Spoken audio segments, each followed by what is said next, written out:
Olá pessoal, vamos começar a nossa segunda parte de números complexos. Nessa segunda parte eu vou explicar para você as operações fundamentais que nós temos para fazer com os números complexos. Em 3 aulas aqui eu separei a primeira para falar do módulo, e o módulo de um número complexo é uma ideia muito simples. Só para a gente lembrar algumas coisas das aulas anteriores, essa expressão aqui, z igual a mais bi, é a maneira mais natural da gente representar um número complexo. Esse a que está aqui é a parte real e o b é a parte imaginária. Esses são os símbolos matemáticos que a gente usa para representar parte real e parte imaginária. Bom, eu vou fazer o eixo horizontal e o eixo vertical de um plano que nós chamamos plano de Argand-Gauss. O plano de Argand-Gauss serve para a gente representar esses números complexos que estão aqui. Então, a gente vai colocar o número, a parte real, no eixo real. O eixo real é o eixo horizontal. Aqui está a coordenada, olha só, a coordenada exatamente na posição A. E a parte imaginária vai ser representada no eixo vertical. O eixo vertical, aqui está a coordenada B. O B é a parte imaginária deste número complexo. Lembrando, o i não faz parte da parte imaginária, ok? A parte imaginária é este número real que está multiplicando o i, ok? E aí nós ligamos as coordenadas e formamos um ponto. Esse ponto tem coordenadas A e B, que é o que nós já conhecemos desde pequenos quando trabalhamos com o plano cartesiano. A primeira coordenada é horizontal e a segunda coordenada é vertical. Bom, então agora a gente vai começar a novidade. Módulo de um número complexo. Repare que eu revisei com você aqui o que nós vimos nas aulas anteriores e só mudei o título agora desse slide, módulo de número complexo. Para eu te ensinar o módulo de um número complexo, primeiro eu tenho que te ensinar uma palavrinha que é afixo. O afixo de z, ou o afixo de um número complexo, é o nome que nós damos para esse ponto aqui. Então, a partir de agora, você vai me ouvir falar muito de afixo. O afixo do número complexo é o ponto que representa esse número complexo no plano de Argand-Gauss. Ok. E eu vou fazer um vetor. Esse vetor está ligando a origem do plano de Argand-Gauss com um afixo. Então, sempre que a gente for representar um vetor, eu vou colocar a sua origem aqui na origem mesmo, né? A origem do vetor coincidindo com a origem do plano de Argand-Gauss. E o afixo é a extremidade aqui do vetor, então nós temos o afixo representando o final aqui do vetor, né? Muito bem, então como é que a gente vai trabalhar com um módulo? O que é módulo? Módulo, aqui está o símbolo de módulo, é o símbolo que nós usamos também para números reais. Você já conhece esse símbolo de módulo aqui.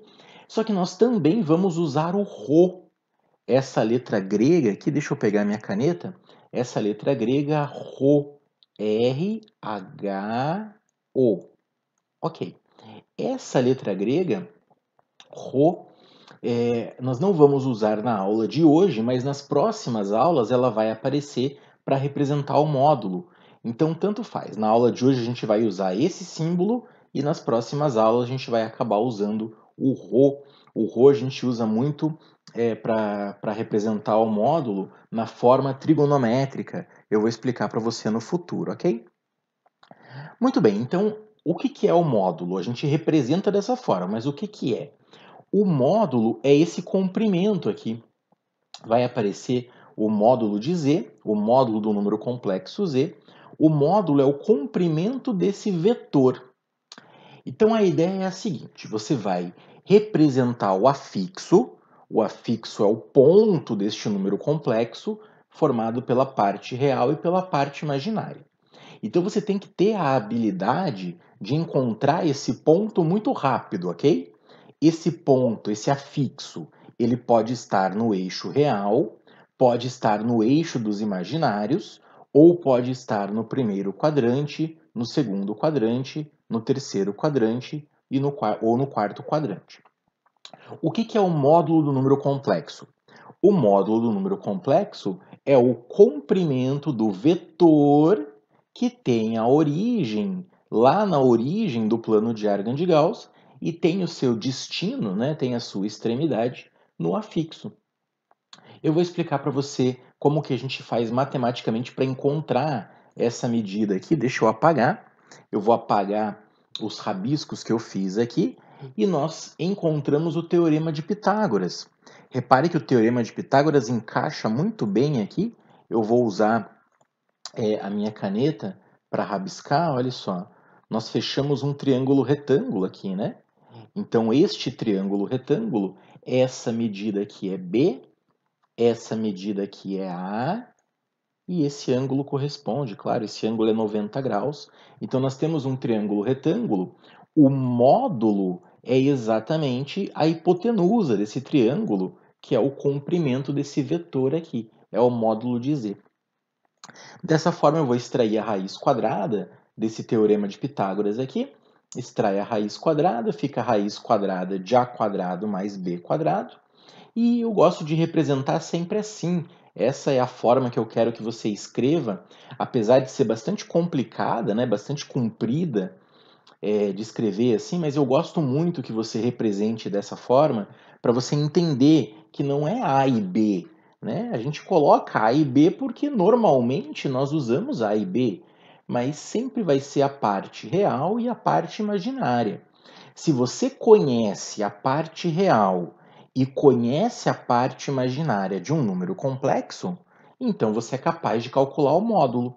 Você calcula o módulo fazendo com que essas partes sejam os catetos de um triângulo retângulo. E aí o módulo vai ser a hipotenusa.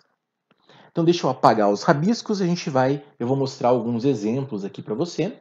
Primeiro, z igual a 4 menos 3i. Como que eu faço para calcular o módulo desse número complexo aqui? Bom, a parte real é 4, deixa eu pegar um marca-texto aqui. A parte real desse número complexo é 4 e a parte imaginária desse número complexo é menos 3. O menos 3 é o número que multiplica o i. Atenção, não coloque menos 3i aqui, hein? Não é menos 3i.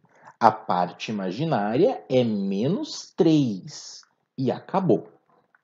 Então, como é que a gente vai calcular o módulo? Eu vou representar aqui o eixo real, eixo imaginário. A coordenada real é 4 e a coordenada imaginária é menos 3. Então, 4 e menos 3, olha só onde está o afixo. O afixo está no quarto quadrante do plano de Argand-Gauss. E eu vou colocar o vetor aqui, olha só. O vetor, o comprimento desse vetor, o vetor tem origem lá na origem do plano de Argand-Gauss, o comprimento desse vetor é o módulo. Então, o módulo deste número complexo vai ser raiz quadrada de 4 ao quadrado mais menos 3 ao quadrado. Repare que é um triângulo que você conhece, né? Esse aqui é um triângulo pitagórico. Nós temos um cateto 4 e outro cateto 3. Então, fechando aqui, o triângulo retângulo é o triângulo pitagórico 3, 4, 5. Se nós finalizarmos aqui o Pitágoras, fica 16 mais 9. 16 mais 9 dá 25. E agora sim, raiz quadrada de 25 é igual a 5. Então veja que o módulo não influencia qual é o quadrante que você está. Independente do quadrante, quer dizer, não importa se a coordenada é positiva ou negativa, não importa que esse sinal de menos, quando a gente calcula módulo, né? Não faz diferença, a gente vai elevar o menos ao quadrado, vai acabar ficando mais. E realmente não faz diferença em qual quadrante está esse triângulo, né? Esse triângulo pode estar em qualquer quadrante, não importa. O importante é que a gente sempre calcula o tamanho do vetor. O comprimento do vetor é a hipotenusa, que nesse caso vai ter tamanho 5. Vamos fazer mais um exemplo? Mais um exemplo aqui de módulo. W igual a menos 4i. Menos 4i é um número imaginário puro. Esse número é um número complexo, claro. A gente pode representar no plano de Argand-Gauss. A parte real deste número complexo é 0 e a parte imaginária desse número complexo é menos 4. Eu vou fazer o desenho para você, o eixo real e o eixo imaginário do plano de Argand-Gauss. Onde é que eu represento este número complexo aqui, menos 4i? Eu vou representar esse número complexo no eixo dos imaginários, porque isso é um número imaginário puro. Então vai aparecer aqui, ó. Eu vou colocar a coordenada menos 4. Este é o afixo deste número complexo W. E aqui está o vetor. Então, este comprimento, o comprimento desse vetor é o módulo desse número complexo. Você saberia me dizer, sem fazer conta alguma, qual é o módulo desse número complexo? O módulo desse número complexo é 4. Claro que o módulo é 4, né? Aí você fala assim, Egg, mas espera aí, o módulo não é menos 4? Não, o módulo é o comprimento de um vetor. E no comprimento não pode ser negativo. Vamos fazer a conta usando a fórmula? Raiz quadrada de 0 ao quadrado mais menos 4 ao quadrado. Isso aqui vai ficar raiz de 16 e raiz quadrada de 16 é 4. Então você jamais vai representar uma resposta de módulo como sendo negativa. Claro, o módulo é o comprimento de um vetor, então vai ser sempre um número positivo.